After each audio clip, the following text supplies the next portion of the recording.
Keith Thurman has everything to gain from an Errol Spence Jr. fight. At the end of the day, if he wants to move up, vacate the belts, I'll find a way to become champion at 147 once again. You know, my pride will dislike it. Man, come on. Like, I've been asking for that fight since I was 14-0. Everybody know that. All right, y'all. It's your boy, Cardinal Red Sports. And today, we're talking about why Keith Thurman stands to gain from an Errol Spence Jr. fight. If Errol the True Spence doesn't take on his mandatory and Keith one time, will you consider it a done? The WBC ordered Keith Thurman versus Errol Spence Jr. as Errol Spence's next fight, or Errol Spence has to drop the WBC title. What does Errol Spence even gain from this fight? I mean, is this a fight that he needs to take? Is this a fight that he has to take? Is this a fight that he wants to take? It's definitely a good fight. It's a good fight for each other resumes. It makes sense. I really feel like Spence is ready to make the jump to 154. Although I don't see what fights that are there at 154 for him to make that are bigger than the fights at 147. I think Spence has just outgrown the division as far as holding his weight down. Moving up. So taking the Keith Thurman fight really does nothing for Errol Spence or his career. Beating Keith Thurman would just be another name on his resume. And the problem with fighting Keith Thurman is, what if you lose? This is a guy who wouldn't give you a shot back when he was a champion. And now that you're a champion, and not only just a champion, but the 3-time champion, if you lose to Keith Thurman, will it have a positive effect, being that they might have a rematch that'll outsell the first fight? Or will it be a negative effect to where Keith Thurman becomes champion and never gives Errol Spence a rematch? Let's say the truth, Errol Spence. You the truth. You got 3 belts and you never seen Keith Thurman. That's the truth. Is this a high dollar fight? Does this fight even sell a lot of tickets? I think most PBC fans, most fans of Keith Thurman, most fans of Errol Spence have been wanting to see this fight for a while. But does that resonate with the majority of boxing fans? Do the majority of boxing fans believe that Keith Thurman can seriously challenge Errol Spence Jr. in the boxing ring?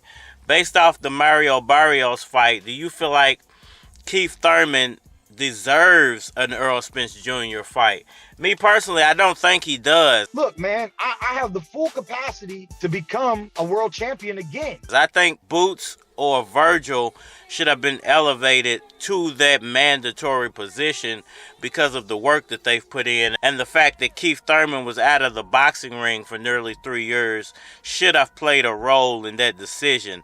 Him coming back and having 1 fight in 3 years shouldn't outrank a Boots and a Vergil that have been active that whole time. I think that's the unfair part about boxing, is that fighters that have been building their resumes and that have been taking challenges for the past few years, compared to fighters that have a name and can just step in and get a shot whenever they want to based off their name and popularity. I think that's very unfair, because the talent level of Boots, the talent level of Vergil, I think nobody would argue that they are more talented than a Keith Thurman, and would more than likely challenge Errol Spence a lot more than Keith Thurman would. What does Keith Thurman stand to gain from fighting Errol Spence, or chasing Errol Spence and pursuing Errol Spence for so long? With my skills and my talent, with my dedication, with the right preparation, I'm ready, man. I'm ready for whatever. Well, he could become champion again. That's the main thing. He went from having a 3-year layoff into a Mario Barrios fight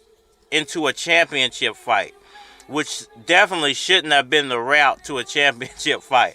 I don't see how Mario Barrios having his first welterweight fight and getting beat by Keith Thurman qualifies Keith Thurman to fight Errol Spence Jr. when you have all these other guys, once again, that have been doing their thing the whole time. With all that being said, to be honest, I think the best fight for Spence is Keith Thurman. Somebody he's been back and forth with, so it's a little build up there. It's less risk. Me personally, I think what he stands to gain is more popularity. It gets his name back out there. It gives him a championship shot. It gives him a big money fight. Even if this is his last fight, let's say Errol Spence beats him the same way he beat Ordanius Ugas, breaks his orbital bones and ribs all up. Does that in tune force Keith Thurman to retire because he's been out of the ring for so long and he's taken such a bad beating? Say I'm not a gatekeeper, have the capacity to go toe-to-toe, blow for blow with these undefeated champions right now.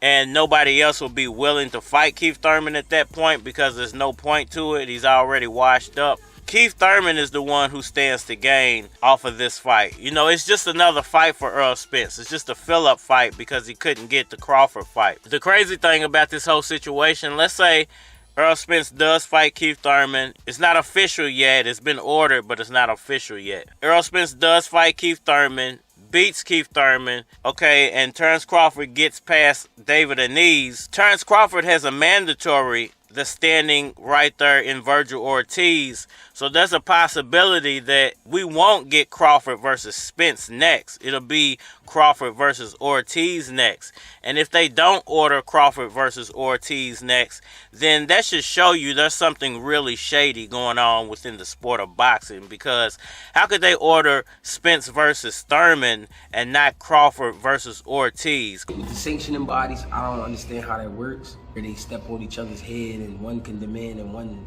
really don't want to demand as long as somebody holding the belt. I don't really get it. Crawford would have defended his championship belt versus Sean Porter, but I don't think you can consider David Ennis a defense of the title. Even though the title is going to be on the line, that should not be a defense of the title and allow you to overstep your mandatory. It just, that part doesn't make any sense to me.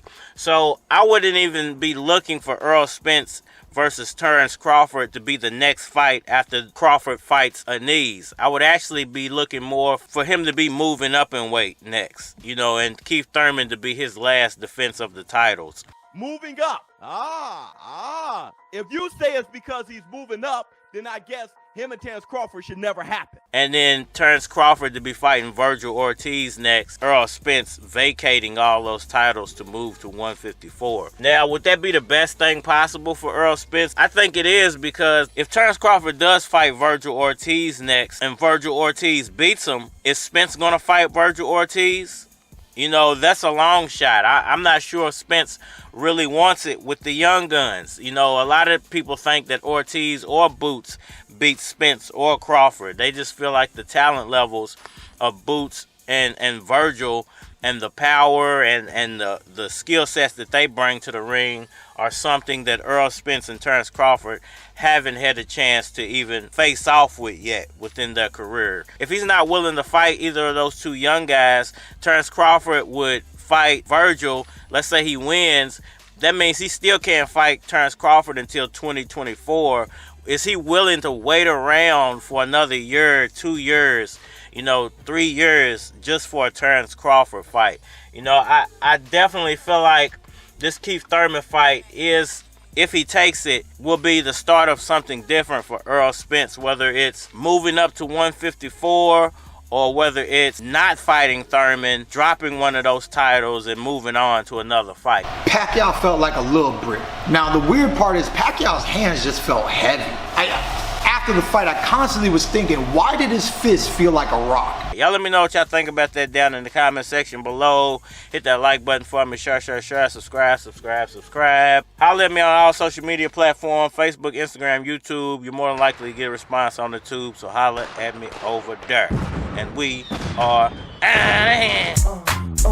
It's your boy Keys, neighborhood employee. Niggas knew that I was coming with fire. Y'all went up to my pie and up under a car. Your head under a tie, it's the S and the I.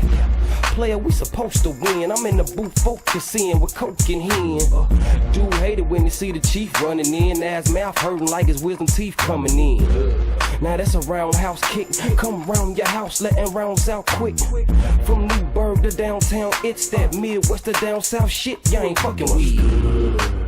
She chillin', saying tryna put the veal on the mouth. What's good?